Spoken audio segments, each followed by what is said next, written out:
सीमा जब पाकिस्तान में थी, उसका तलाक हुआ, उसके बाद वो अपने पिता के यहाँ आई।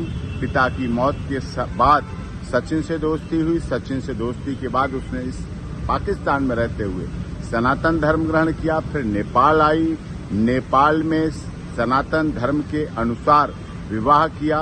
विवाह के बाद फिर पाकिस्तान गई, बच्चों को लेके नेपाल के रास्ते भारत आई। भारत में आकर फिर लीगली कन्वर्जन किया, हिंदू धर्म ग्रहण किया, जिसका हिंदू धर्म लीगल कन्वर्जन सर्टिफिकेट के आधार पर।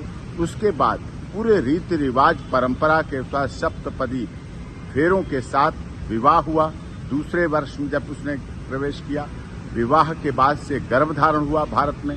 गर्भाधान के बाद बेटी का जन्म हुआ, जिसका सब देश की दुनिया की सहमति से भारती मीना नाम रखा गया। एलियस उसका घर में नाम रखा गया मीरा रह रही।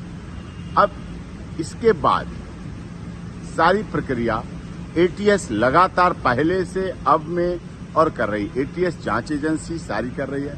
पुलिस की निगरानी अब भी पहले भी शुरू से अब तक है। उत्तर प्रदेश पुलिस माननीय न्यायालय के आदेश पर सीमा सचिन मीना के घर, अपने पति के घर ससुराल में रह रही है, जो कि भारत में जन्म लिया, भारत का रहने वाला भारतीय है। देश के महामहिम राष्ट्रपति जी के यहाँ उसकी याचिका लंबित है। सारे ओरिजिनल डॉक्यूमेंट जो पाकिस्तान से लाई थी सब सीमा के एटीएस के पास हैं, जांच कर रही है।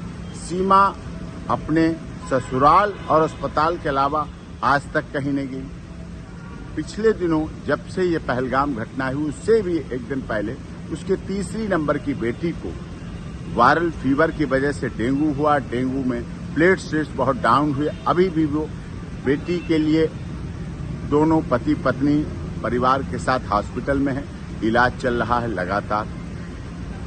नवजात बच्ची उनके साथ है भारत में बेटी। उसका सर्टिफिकेट उत्तर प्रदेश की माननीय सरकार ने जारी कर रखा है, बर्थ सर्टिफिकेट, और उसके आधार पर है, भारत में रह रही है।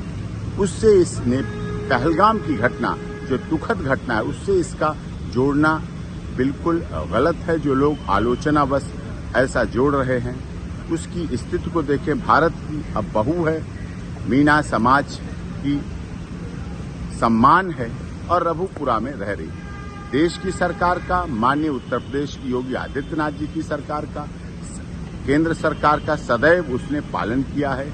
एटीएस की तमाम जांच में सदैव भाग लिया है। पूरी जांच प्रक्रिया चल रही है, चली है।